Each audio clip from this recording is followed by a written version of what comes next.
Welcome to Launchbase, a fast-paced podcast exploring the latest in tech funding and product launches.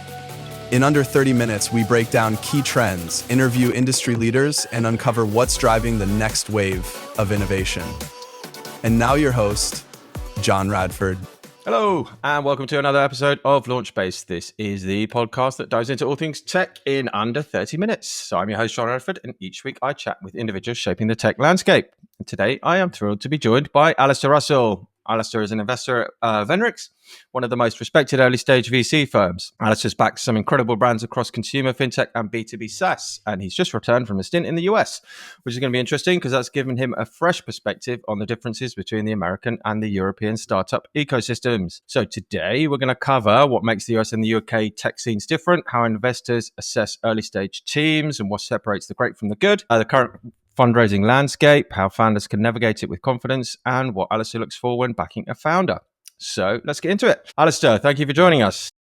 Thanks for having me, John. Yeah, pleasure. So perhaps you could kind of start by giving us a little bit of a potted history on your background and kind of how you ended up where you are. Yeah, definitely. So I was at Edinburgh University, and it was kind of at Edinburgh University that I fell in love with venture. Mm-hmm. So actually prior to Edinburgh University, I was an academy contract with Essex County Cricket Club. Right. And at that point... Bat or bowl? I was a batsman and keeper. Excellent. So at that point, my career path was very much wanting to become a professional cricketer. And that kind of all I knew was like, how am I going to become a professional cricketer? How am I going to play for England? And then I got to the age of 19, and I had to make that decision whether I go to university or continuing to pursue a career in cricket. And I decided to go to Edinburgh, and it was at Edinburgh where I've always been obsessed with markets. My dad was he was involved in the public markets with his job. So from a young age, he's had all three of his boys kind of obsessed about trading and the public markets. God, I was going to say, because you said you were at Edinburgh University and you were obsessed with venture, or you've always been into venture, which is a new one that I've heard, because that's not something that people are sort of obsessed with early on, so to speak, or at least not that I hear of that often. No. So it was largely from a young age. We would be sitting in the TV room at home, sort of on Betfair Exchange, trading various cricket matches or rugby matches. And it's from doing that at a very young age that I kind of learned a hell of a lot about the markets and learned a lot of lessons at a very young age.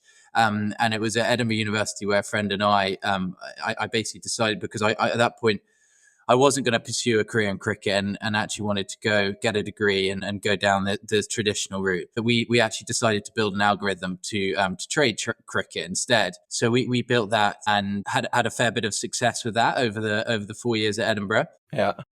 And whilst he was more sensible with the money he made from trading cricket and invest, and I think he put it into an ETF and is kind of enjoying the interest, the yields from that. Yeah. I was a bit more risk. I decided to take a couple more risks and was investing in early stage startups at Edinburgh University.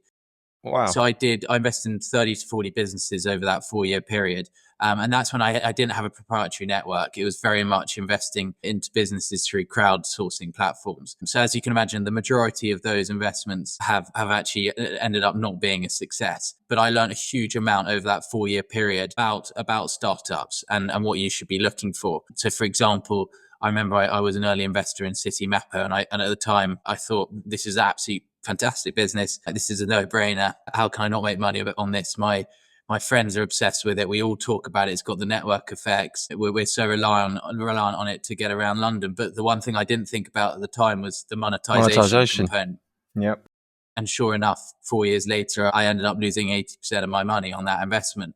But it was a number of scenarios similar to City Mapper, which I felt kind of gave me an advantage over other people that were trying to join the venture scene post university. Yeah. So then, kind of 4 years on, I finished Edinburgh, had a crap portfolio of private investments. But one thing I did have was an unfair advantage over other people applying to adventure at the time. Huge personal learnings that come from all of those, though, right? Massive, yeah, absolutely massive. Yeah, it was fascinating, and I guess there's that kind of competitive nature inside me that knew that I hadn't made a success over it at the 4 years at Edinburgh, but had learned a huge amount, and knew that knew that I wasn't too far away from backing some quite interesting businesses. And once I built my network up, I'd be in a position that I'm seeing the best deal flow, and I'll be able to make good decisions. So then I joined Venrex after I actually did a year of operations after Edinburgh University, working for a startup fintech business. And through that process, ended up speaking to Venrex, and getting a job here. And 4 years on, I'm still here and loving it. That's so cool. So I'm going to get onto the Venrex bit a little bit in a little bit, but there's a couple of things I wanted to pick out of what you just talked about, your kind of personal experience and putting money in, which is really pretty cool, because a lot of people haven't got the guts to do that kind of thing, like invest their personal money. But the City Mapper one was really interesting to me because, like you say, on paper it all looked good, and it was a good product. I just want to unpick a little bit more about where you think they went wrong, and like how you think you could apply that to other founders or other startups that you see in the ecosystem, and what the sort of stumbling blocks are typically. Yeah, that's a great question. I think the one thing that I've definitely noticed since I started. So I joined venture 4 years ago when money was free, interest rates were low. Yeah, right. Funds had a lot of dry powder. They were chucking huge checks at businesses, often businesses that hadn't found product market fit. Yeah. And I think City Mapper was probably a victim of those times as well, where investors were happy to chuck large amounts of money at a business that had a huge user base or customer base. And that is what City Mapper had. And I think the approach then was let's worry about usage and how many customers are using the product, and then we can worry about monetization later. Yeah, and it's that Silicon Valley thing, right? Where, exactly. Yeah. Exactly. Yeah. Let's build it and let's get tons of users. We don't need to even think about money, right? Because that'll come. Yeah, one of my best friends is on the board of Vivino, and right. We often have a dinner, and often we have dinner with each other, and we'll kind of discuss. Yeah, City Mapper and Vivino aren't dissimilar businesses. Vivino is an app that everyone absolutely loves, and brilliant, and it's got a brilliant use case there. But again, they struggled to monetize it, and it ended up being a nice to have, not a must have. Yeah, City Mapper fell into the same bracket. So it's a difficult one. I don't think the team did anything wrong there. I think it was probably a product of the ecosystem's approach to venture at the time. Yeah. And they probably raised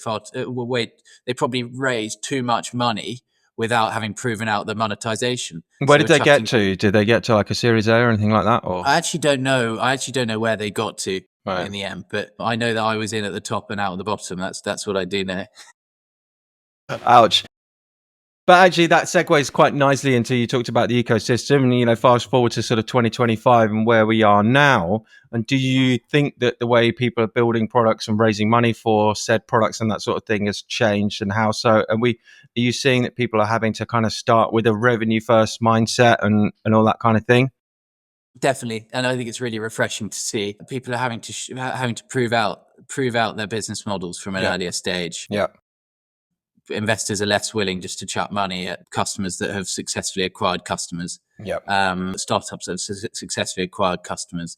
They want to see the willingness to pay. They want to see how big, on a B2B business, how big the average contracts are. And there's a number of metrics now that they're looking at before investing. Yeah. And I think that's great because I think it helps founders. It's not in a founder's interest if they haven't found product market fit to go and raise a huge round. Yeah. Because actually it becomes a distraction from finding product market fit. And we've seen that time and time again within our portfolio.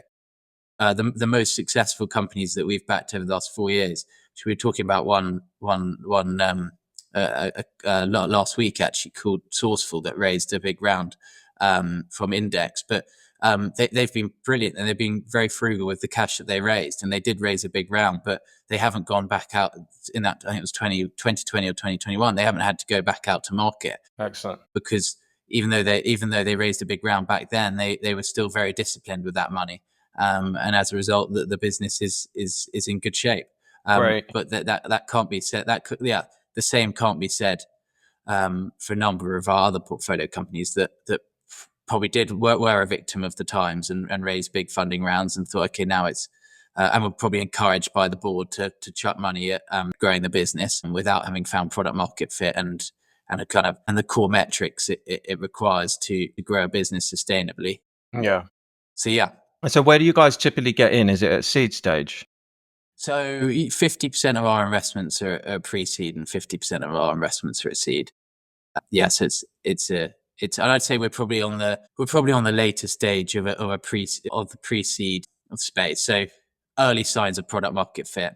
Rarely do we do a blank check. It would be something like City Mapper, where they've got customers using the product. They haven't monetized those products, but they haven't monetized those customers yet. But they've got a strong idea. We can work out the willingness to pay and have a strong idea that those customers will pay for the product when they do turn on monetization. Yep, got it. So kind of early signs of product market fit, but pre-monetization.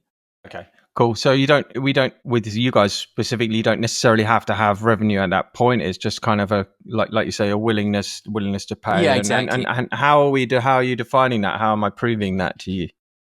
So I think a lot of that is we will find that out during our due diligence. So speaking to your customers. So we get very obsessed about if it's pre-monetization, speaking to a number of your early customers and understanding how they're using the product, why they're using the product, why is it different to other products on the market, kind of asking them, would they pay for the product? So I think it's our job to be speaking to those early customers and really understanding what is unique about the offering. Yeah. And then through that process, we can have a strong inclination of whether those customers will pay for it or not.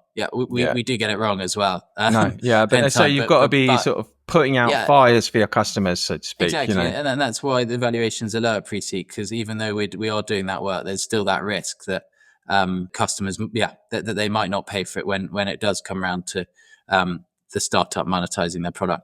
Sure. And in terms of the tech, assume that it's a tech business, sort of software based business.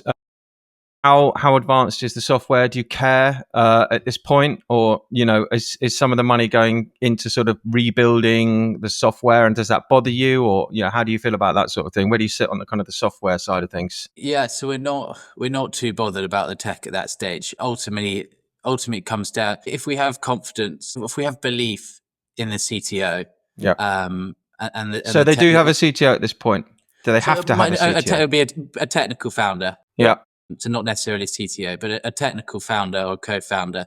And if we have belief in that technical founder, then we're not too worried about going under the bonnet and making sure that the tech at that point is up to scratch, especially at the pre-seed stage. The seed stage, it matters a little bit more. Yeah. But again, we're not going to be spending. It's still these early stages. It's still very much a bet on the founding team, on the people. Exactly. And that's interesting. So it'd be wrong at pre-seed to be, we think anyway. Yeah. To be making a decision based on the tech rather than the actual person who's behind building that tech. I love how you call it a bet as well, by the way. Yeah. It's kind of what it is, though, right? Yeah. I think it is. is. And I'm so used to that terminology largely because of what I did prior. Yeah. No, exactly. To Venrex. And I think looking at venture as a kind of risk reward.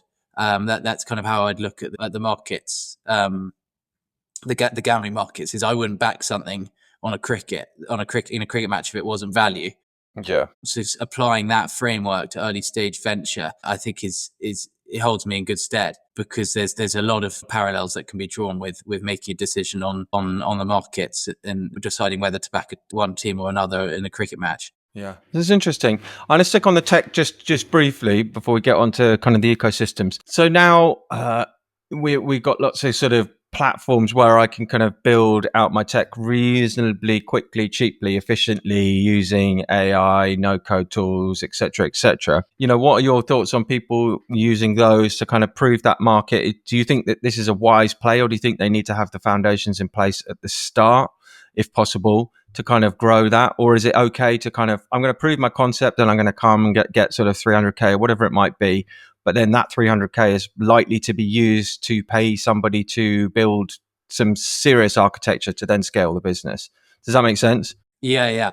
So for me, it's the latter there. It's using these drag and drop tools to find product market fit before building out the infrastructure. Yeah. And we've seen that, especially at the pre-seed stage. There's no point in spending a huge amount of time building out infrastructure for something that isn't going to work. No. And that you're not going to. And that doesn't bother you then as investors, you in a sense that like your cash is going to sort of rebuilding the plumbing, so to speak. That's not a problem for you, in that a lot of the money is going into re-engineering and helping that growth. No, because I think with AI we're seeing it we're seeing it more and more now. The tech is becoming a commodity. Yeah. And it's very difficult. It's becoming more and more difficult to have a technical moat. Our thesis a couple of years ago was that you'd only be able to have a technical moat on the infra layer. And with what DeepSeek did recently, I think even that thesis has now been chucked out the window. So actually, probably on the application layer, through building a strong brand, is probably where you will have the moat over time. And I think the tech is becoming a commodity. It could even be a commodity by now. So I think it's important that a founder is getting obsessed about finding product market fit before putting any significant resources towards building out the infrastructure. Yeah, 100%. I mean, we build out the infrastructure and we used to kind of help people a lot on the kind of the MVP early stage stuff, but we're seeing that less and less and less now. We're very much focused as a business about helping people scale and grow, because that's kind of where you really need the expertise. And that early stage, just most people are kind of doing it themselves and getting to a point where actually they've got a reasonably decent product that they can kind of test. So yeah, that's interesting, and kind of sort of echoes what I'm seeing in the market, and that's good to know. So you mentioned to me off air that you've just come back from the US. That was a business trip, I assume. And what was the reason for the visit? Do you guys kind of invest actively in the US as well as the kind of UK and European scene? Yeah, so I actually moved out to the US for 4 months. Cool. And the kind of the context behind that was that we merged with an American asset management company. Great. Called Select Equity Group about 3 years ago now. And as a result of that acquisition, they ended up building out a US ventures team. So we got two on the ventures team out there, a partner and an analyst. And I went to join those two to help build the brand of Venrex out in the US, because we're now in Fund 11. And 25% of our funds are invested in the US and 75% across the UK and Europe. And in the future, we especially with the ties to that American asset management company, we may focus more of our time on the US.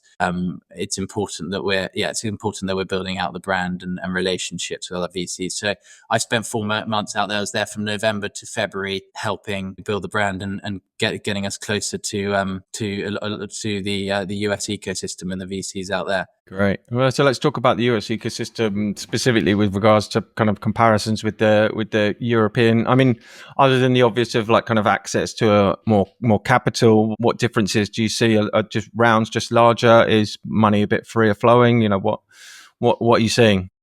Yeah, so it's pretty eye-opening. I ended up catching up with a lot of the best early stage VCs in New York, and I was kind of taken aback by how big their fund sizes were. Yeah.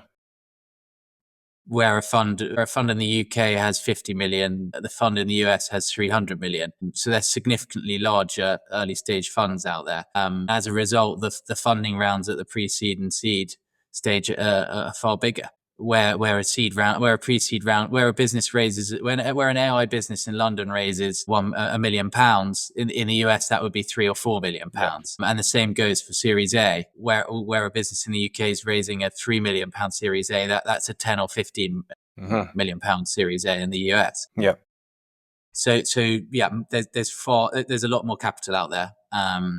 That was one of the big things that I noticed. Larger fund sizes, more capital, and I'd say they're probably a bit more valuation insensitive out there. I don't know if that's the right I don't know if that's the right term actually, because they would say that would say that actually it's all relative, and that when you look at the US economy, it's 50% larger than the whole of Europe's economy, which is terrifying. Yeah. And as a result, paying $20 million for a pre-seed deal versus $5 million in the Europe is actually value. And it doesn't mean their valuation insensitive, which I do agree with, because one of the things I found out there is if you find product market fit, early stages of product market fit in the US, you've got a fairly asymmetric market in the US, so you can quickly expand that across the whole of the US. Whereas the European ecosystem is far more fragmented. Finding product market fit in the UK doesn't mean you'll necessarily go on to crack the rest of Europe. Yeah, that's a good point. Yeah. You've got language barriers to contend with. You've got cultural barriers to contend with as well. So it's interesting. It's just a very different ecosystem, and there was definitely plenty of food for thought while I was out there, and I still think about it now I'm back in London. So can a UK founder kind of make it in the States from the UK, or do they have to move out to the UK? Really good to question, the US? and really good question. And that was part of the reason for my trip was getting close to, I'd kind of 4 months to get as close as possible to a lot of the early stage US funds and a couple of the early growth funds out there, with a view that when our UK and Europe portfolio companies start raising kind of growth rounds, and that we can make introductions to US investors. Yeah. And I think one of the big things I discovered from my conversations with early stage investors out there was that they are interested in UK and European companies, but there's kind of strict criteria around that. They would want to see them have the majority would want to see them have some traction in the US. In the US, yeah. That was pretty much a prerequisite for most investors US investors before investing into a European business, which was interesting. And then there was a few that just weren't interested at all in European businesses. Their view was that, as I said, the US market's 50% larger than the European market, that you can build multi-billion-pound businesses in the US alone that will just focus on the US ecosystem. Yeah. So there was a bit of a mix, but there was very few investors that would take a blind bet a European startup without any traction in the US or a clear roadmap to how they crack the US.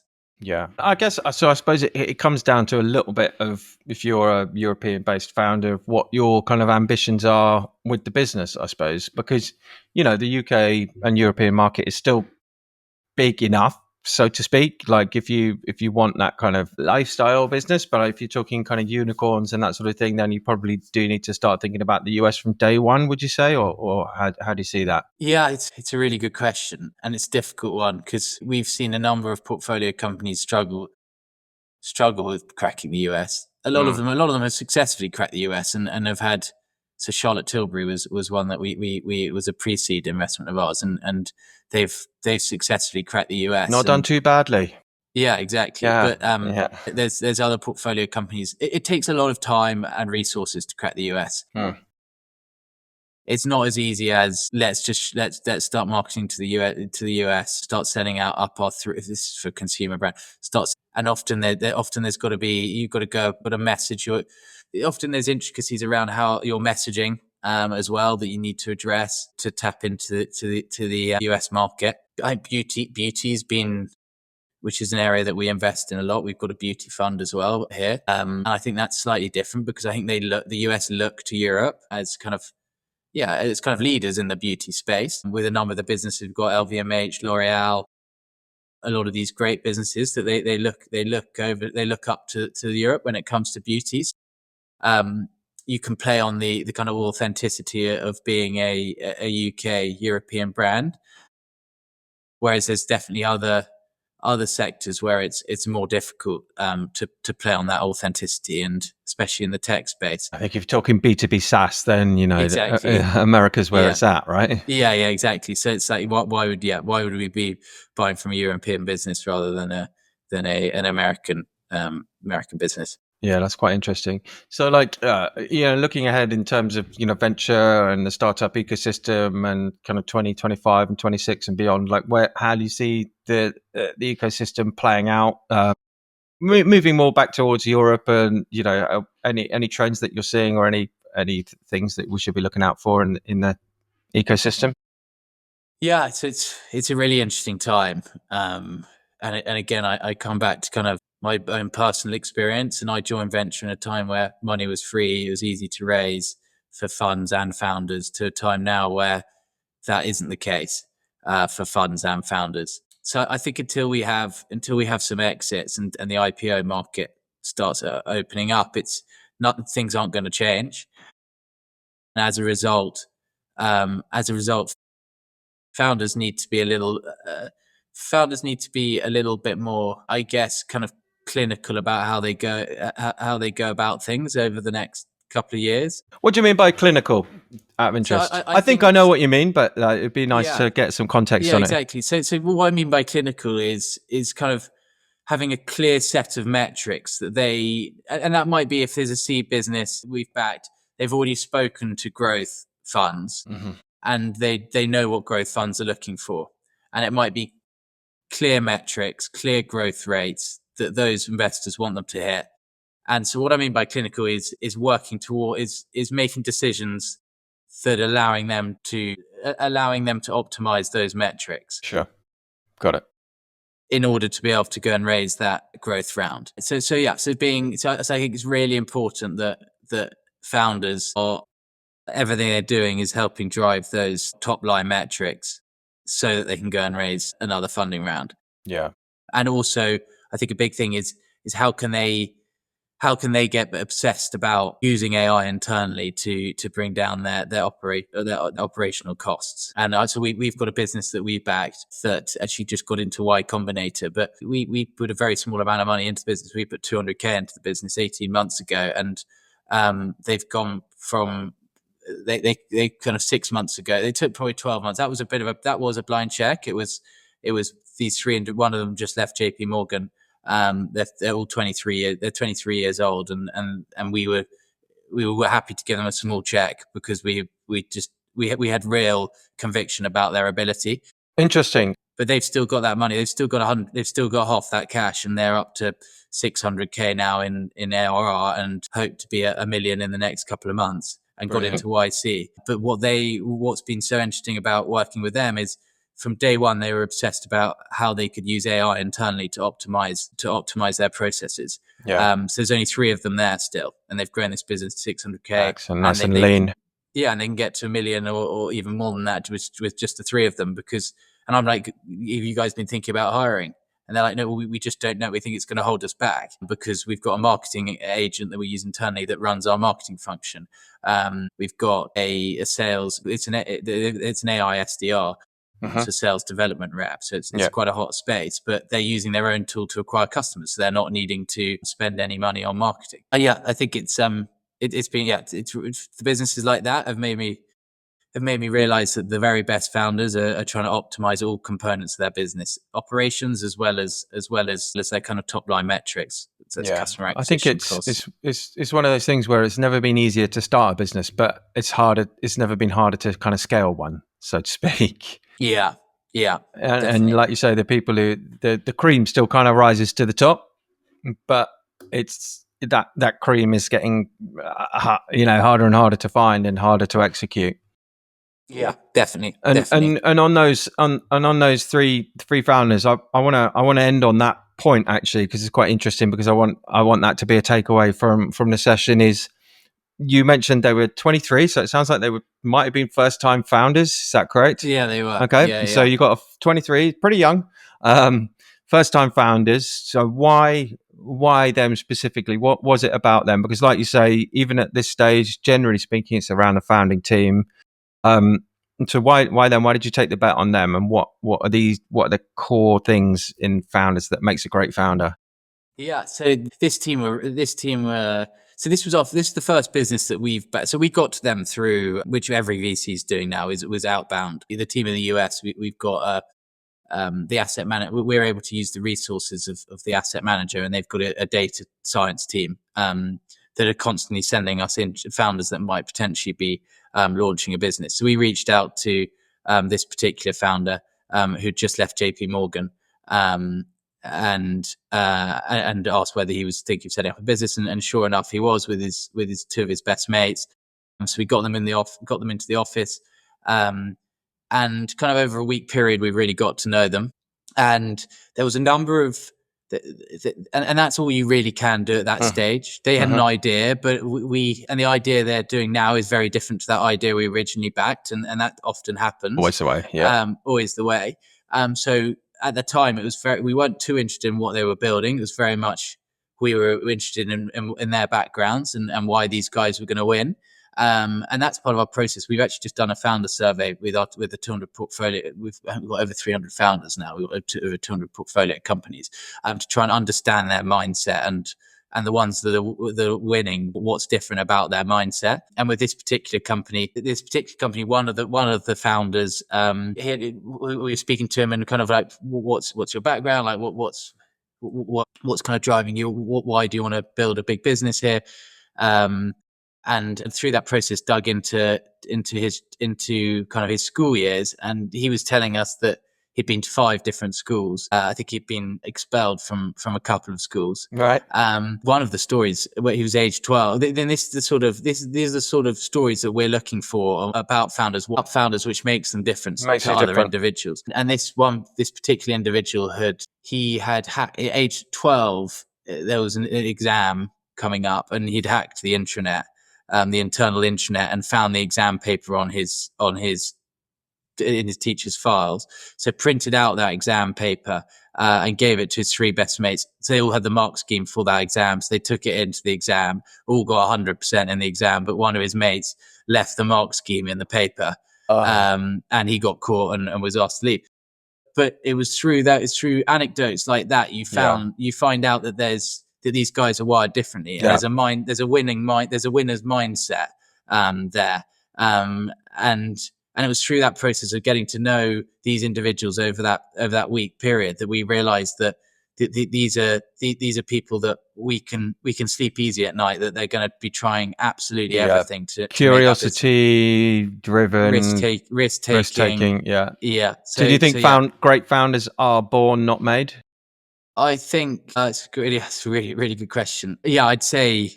I think they've had it in their blood from a young age. Yeah, I tend to agree. I get a bit cautious if someone, and it happens with. I've got plenty of friends that have done this.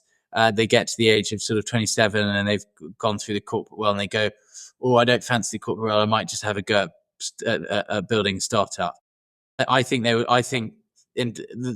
great founders that we've backed have been obsessing about ideas. It's those friends. We've all got those friends that you go, when they set up a business, I want to have money in that business because they're going to make it a success. Yeah, you just know. And from a very young age, they've been obsessed about building their own business, changing the world, making money. Yeah.